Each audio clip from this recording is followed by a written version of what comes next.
Hi, everyone. This is the closing thoughts and overall geeking out about Scott Pilgrim versus the World. Now, over the month of November, we did do a multi-part plot summary. So, if you want to catch up, go ahead and listen to the last 4 Banter Banter episodes published this month. They should fill you in. Otherwise, enjoy us closing out our 2020 Scott pilgrimage. Kim? We are Saxman Bomb, and we are here to watch Scott Pilgrim kick your teeth in! 1, 2, 3,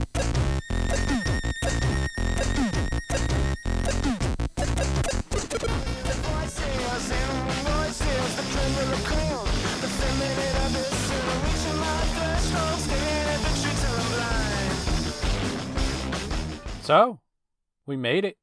We're here. We went through that door with the star. We are in subspace. I guess we have the time to chat about it finally. Just cut loose and I can finally stop dude-mongering over when we're allowed to go on tangents, and we can just, as Scott put it when he was done talking to Nega Scott, shoot the shit. You know, brunch sounds great. We should do brunch. Maybe Thursday? I would have to drive quite a distance for that brunch, but would not be opposed to it. But speaking of the brunch, do we think that Scott actually kept that date, or do we think that he flaked? Real talk? I think the way the film presented how he was going off with Ramona, I kind of think the two of them were ditching town. This was him cutting ties with Toronto, not so much with his friends, but I also don't think he thought about the implications of it. He essentially was kicked out by Wallace, then he gave his blessing to the then current lineup of Sex Bomb. I think maybe him and Ramona were just gonna hit subspace and wind up wherever. So maybe then Knives got together with Nega Scott, because she was kind of into that dark aesthetic there towards the end as well. So maybe? Come on guys, let's fanfic. If they can just open a door and exit the town, wouldn't Scott just open up a door and return to town so that he could have brunch? Or, for that matter, wherever Nega Scott appeared from, maybe Scott just takes those Gideon glasses with him, and then Nega Scott can just whoop, pop out right there for brunch. It's like a Pokeball for Nega Scott. Bingo bango. So I don't know if Scott is the one who necessarily has the ability to open those doors, because it seems like every single time he sees one, it's always tied to Ramona. Maybe she's a time and space lord. Scott had 2 hearts. He had 2 lives. Yeah. He just doesn't know how to use the timey-wimey, spacey-wacy stuff. Well, now he only has 1 heart because he had to come back. Which I would say is worth it in the end. He learned a valuable lesson that hopefully will stick with him. And he got to walk away with a woman he was going to start over with. So I guess while we're tossing theories around, I did want to bring up that about the time he walks into the fight with Gideon is he has 3 exes in that venue. But I guess if we look at the 3 of these women through the scope of the entire film, especially in the early part, you could almost look at Kim as relationship past, Knives was relationship present until they broke up, and then Ramona was relationship future. Ah, I like this canon. It's almost like a condensed lifespan of a relationship. At the time, Scott had access to all of those phases, where Kim was around as an ex, but she obviously maintained that level of scorn and disconnection you get from the end of a relationship's lifespan. Meanwhile, you had Knives, which shifted from being that high point where it was all very exciting, then right away it crossed that peak and turned into that part where one of the 2 people isn't happy anymore, but they're going through the motions. If you read into it, it's heavily insightful into that turning point in a romantic relationship. Meanwhile, Ramona sort of represented, from Ramona's perspective, the attempt to get back into the game, to try and learn to love again. then where does Wallace follow into it? Because Wallace falls into his own place where he can use it for the next few days and the next year for sex. what I mean is, there was clearly a relationship of something a little more physical than what seems to be shown in this movie. I just know it. In the bottom of my full tummy, there is something telling me Wallace and Scott did something once or twice, maybe. Because as much as I love my friends, there is no way I would let grown-ass Scott live in my bed-on-the-floor, one-room apartment for as long as he did, sharing the apartment, before trying to kick him out. Where Scott clearly is not paying any rent money. Like the statement always says when you pull over and pick up a hitchhiker. Cash, grass, or ass. You gotta give me one if you want this ride. And Scott didn't seem to have any cash, as we saw him stand there awkwardly waiting for Knives to refill said video game.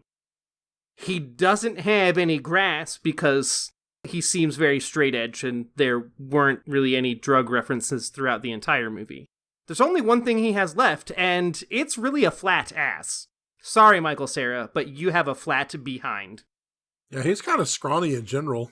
When I went and saw this movie for the first time in theaters, there was a bunch of teenage girls that sat behind me and my friends. Every single time Michael Cera came onto the screen, they would all comment like, "Oh, he's so thin. He's like sickly. Look how thin he is." Like every single time. And it actually got to the point where it was kind of wearing on my nerves. I've never said anything to somebody in a movie theater. I almost said something to these young ladies like, "Hey, come on. Yes, we get it. Please stop." I would have said something because, excuse you, you can have your comments, but I do not need to hear them. Right. If you want to chatter during the movie, rent it. Or come here on, like, matinee Mondays. I don't know. Just shut up. I didn't pay to listen to you talk. I paid to listen to the movie. Or other quote, "Who's the actor on the screen talking? Oh, not you? Shut up." Commentary comes with the DVD and Blu-ray release. I don't need it in the theater when I'm watching it for the first time. That's an interesting theory you have, Mike. I think one of the things that I've learned to appreciate the most is I feel that this film stood well enough on its own that I have gotten to where I really appreciate the differences that gets elaborated on in translation between the film and the graphic novel it was based off of. I won't go into any of those details, and most of my theorizing, I've decided to go from the angle of a bubble where I'm only considering the film. Having not read the graphic novel, I am only inside one bubble. I really do think that there is a unique relationship between Scott and Wallace. And I would love to know more, but the fact that Wallace allows Scott to stay in the apartment and has basically nothing of his own in the apartment, which means he's using all of Wallace's stuff, frequently is in the bed while Wallace is in the bed with other men. It's barely big enough for two people to be in. And yet, multiple times, Scott is in the bed with 2 other men, or 3 other men. I'm just saying, there's something that I want to dig into. At some point, you're just enabling somebody if you allow them to keep staying and they're not contributing to the household at all. I'm glad that Wallace is pushing Scott away enough and helping him become the man he needs to be. I think the three of us represent different parts of the potential fandom for this franchise, and I definitely think that Mike represents the Scott Wallace shipper. If my theory is correct, I am representing the ex of Scott's past who's helping him grow and be better for future relationships. But where does that put Kim then? Because Manny had already mentioned that Kim seemed like the ghost of girlfriend's past, and... Yeah, this obviously clashes. One of us is going to have to leave the podcast now. Wallace is not the boyfriend because, well, he just left with Ramona. Well, I guess there's really only one way to solve this. I think the two of them should fight. They are without question the two cattiest people in the entire movie. So I kind of feel like if they battled each other, it would be like kind of a roasting contest to see who could roast the other the best. Whoever lost would explode into coins. Well, sorry, Scott, you're now a pile of coins. That Wallace will be like, ugh, can't even get my next favorite movie for my next hetero man crush. You know who we didn't bring up as one of his exes? We didn't bring up Envy. Oh, maybe that's the ghost of girlfriend's past. Because it represented a huge turning point in his life. It's the ghost of girlfriend's past that could hurt Scott. I don't think there would be much that would actually hurt him emotionally after seeing the things that Kim says throughout the movie directly to Scott. He seemed very aloof and ignorant, or because he doesn't recognize that she's still hurt from how he chose to end their relationship, however that was. Clearly, horribly. Envy punched him in the nuts, and he didn't like it, whereas Scott's the one that hurt Kim, so he doesn't see that there was anything wrong with it. I feel like in a way, Envy Adams is probably the wake-up call that Scott needed, because it seems like he's the one that's been breaking hearts, but this girl broke his, and of course he's broken up about it, so he rebounds with knives to try to fill this void that he's feeling from his fallout with Envy. Does not help that she also became famous on top of breaking his heart. Right. Broke his heart and then got famous. Double punch. She left him for Todd. I'm not sure of the exact timeline, but it seems that she broke up with him to be with Todd. So I don't know if Ramona would have dated Todd before that, because they were talking about how they dated in high school, essentially. Regardless, wherever the relationship with Envy led her, I want to, in my heart, believe that Envy was already in a band before she broke up with Scott. It's just she dumped Scott, the band got popular, and during that rise, while she was single, she started dating her band member. That's just my personal theory. If we go back to the way Scott described it, he does say that Todd was a friend that she used to go to school with. The way it happened is she went to elementary school with him, then she moved to Toronto, finished up school, wound up dating Scott, then Todd somehow wound up going to a school in America, dated Ramona that went to Vegan Academy. Then Envy wound up moving to where Todd was, where they wound up dating and also forming that band. Well, I think Envy's from Canada, but not every part of Canada is great, which is reflected in that scene where they're awkwardly sitting in the back room on the couches after the show, and Julie asked, "Are you guys doing anything fun while you're in town?" And then Todd said, "Fun in Toronto?" Kind of basically mocking the town. I also think he was just being douchey. He was definitely trying to pick a fight with Scott, I think. He was being a vegan? Sorry, vegans are not all rude. Most of them are probably really nice. I don't know any true vegans. I feel like vegan and level of douchiness are not necessarily co-reliant on each other, so... You know, when you think about it, though, there's plenty of omnivorous people that you run into in your actual circle of acquaintances. I think you could probably pick out at least one or two people who are as aggressive about their meat-eating choices towards vegetarians and vegans that I think it makes up for that stereotype about the vegetarian or vegan who pretends to be more self-righteous because of their food choices. I can absolutely confirm, yes. It's just elitism, and elitism is tacky. It doesn't make sense. You're in meat country. I don't know how you can be a vegan in meat country. I wonder if there's a carnivore academy. What are the carnivore powers? High blood pressure and diarrhea. I think you'd call that the Atkins diet. Or the keto diet. You can eat all the meat you want, but you can't have any starches or sugars. I don't know enough about diets because I just like eating food. Although if I got powers, I might go vegan because that was some pretty cool stuff that Todd was capable of doing. So if I can pull us back, I do want to spend a little bit of time talking about knives. You need them to cut steak. I feel like Knives could arguably have been the main character in this story. I think she goes through quite a journey, and something that came up was it seemed like Knives had a few more interactions that they just cut out entirely, both in stage direction and overall lines that she had.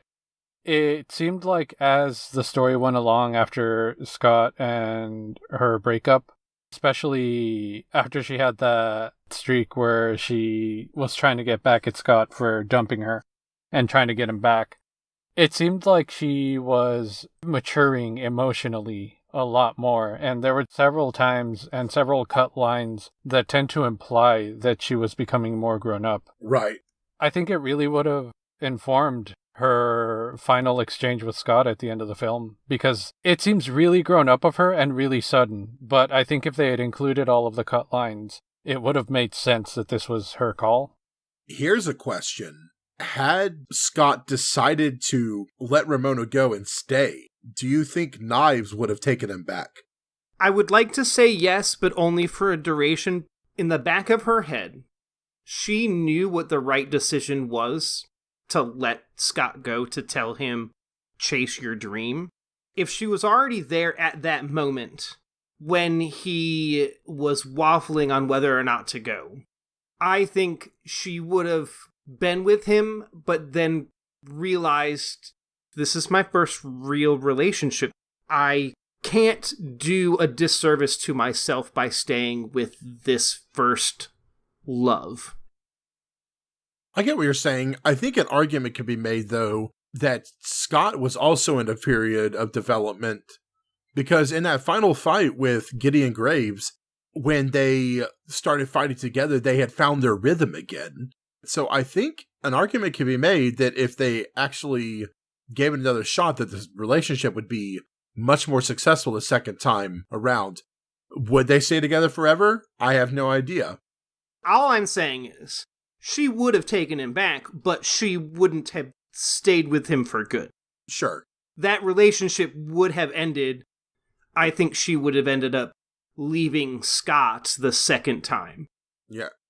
I kind of think it could have gone either way, but I think if it ended in a breakup, it would have maybe even wound up as tumultuous as it did with Envy, because as they were pointing out, she was becoming more self-aware, defining her own tastes, having a stronger personality. It wouldn't have surprised me if she had become another Envy to him. Yeah. Oh, I'm clearly not worried about how Scott would have handled the breakup. I'm just focused on the question at hand. Would Knives have taken him? I think yes. She would have gone out with him again. In fact, one of the lines that they cut out that was one of my favorites was where Knives is fighting Ramona. They're having their back and forth, and one of the cut exchanges was Ramona asking, "What the hell is your deal?" And she comes back with, "You stole him with your advanced American slut technology." That's good. She had some good lines, but man. That is a thorough and well thought out cut down. Like actual knives, and like the pun you just made. Yes. Quite sharp. Indeed. I think it's worth mentioning, as long as we're talking about the relationship aspect of the movie, is there is actually reconciliation with every single ex. Because when he comes to the Chaos Theater the second time, he basically apologizes to Kim for being him, and you saw that smile come across her face. And even earlier than that, when they were done with the fight with Todd, Envy was like, you headbutt my boyfriend so hard that he burst, and Scott made the comment like, well, you kicked my heart in the ass, so I guess we're even, Natalie. She made a comment about how people don't really call her that anymore. Scott had the opportunity to be a dick, but instead he took the high road and said maybe they should. Maybe you should rediscover a little bit of your old self before you became this person that you are now. And then when he walks off, you can tell in Envy's eyes that maybe a little bit of that initial spark that her and Scott must have had came back until Julie interrupts and breaks the moment. And then, of course, there's the reconciliation with Knives during the fight with Gideon Graves when he apologizes to her, to both Ramona and Knives. So I actually didn't really notice that until we started talking, but I think that was a cool little thing that there was reconciliation with each ex that is at least mentioned in the film. I think it boils down to a feeling of closure, coming to the realization where your mind sorts through everything and picks out the good in those memories. And I think it's almost like a nostalgia for what was lost in that relationship. So just kind of setting the good things in that box and then closing it off. Although I will say I still kind of harbored a problem for how quickly Scott thought that the double relationship thing he had with Knives and Ramona should be put aside, given the fact that they were all in the middle of combat, I guess. How he just sort of moves on to saying, all right, are we cool? And it's like, well, really, would you be cool? No, I have not finished processing the fact that you cheated on me with someone else and then lied about it. It's like in Batman vs. Superman Dawn of Justice. This tension was built up between Batman and Superman for the entire film. And then all of a sudden, hey, Soups, we cool? Hey, look, Soupy. You ride a really cool cape. I like it. Yeah. Let's kill that guy instead. You would be crap at stealth takedowns. My mother's name's Martha, too. Let's be BFFs. And then they get one of those best friends necklaces with the charm that makes a heart when you put both of them side by side. So I have to kill both of them to get a cool heart that says BFFs? Yeah.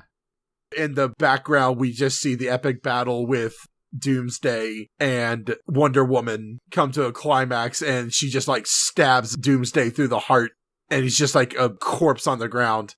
Ooh, that's where they get the heart. They used Doomsday's heart, carved BFFs Forever in it, and then cut it in half. Put it on a necklace. Do you think if maybe Batman's chest symbol was like Superman's and it was just the letter, that's why teaming Batman and Superman up for a film together doesn't work? Because you get BS.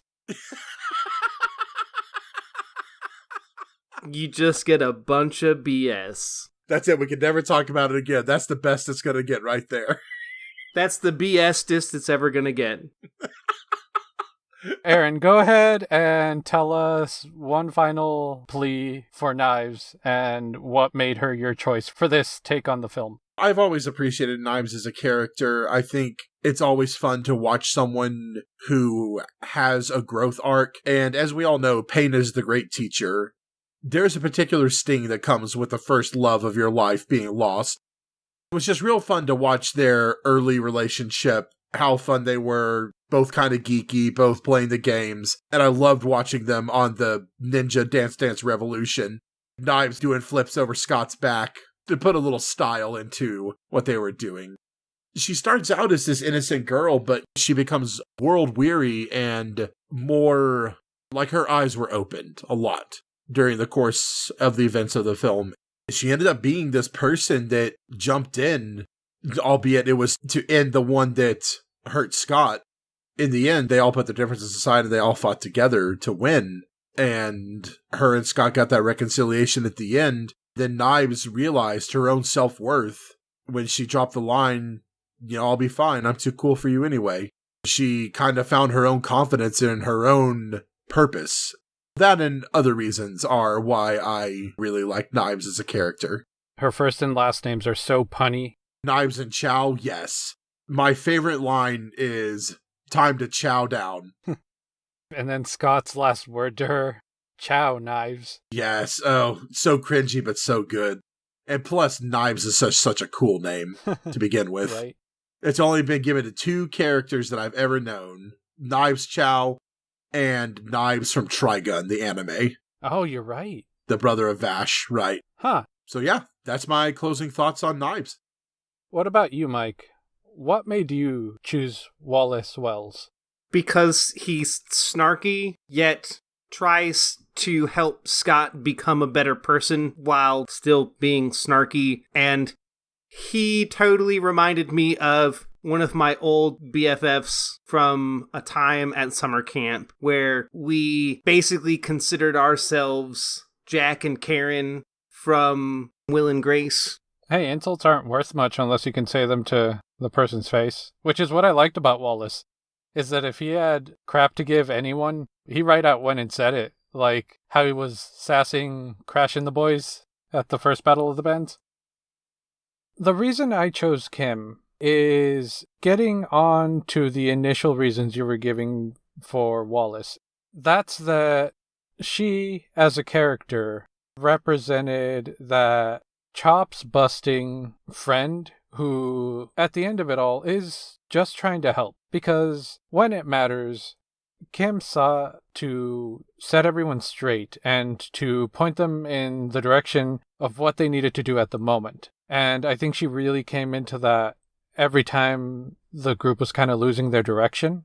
I kind of enjoy that in her. And honestly, cynical humor is kind of my jam, and she had that in spades. That is definitely your wheelhouse. I enjoyed that her as a character almost served as a polar opposite to Knives, where there was a lot to extrapolate out of her actions because there was so much going on with her all the time.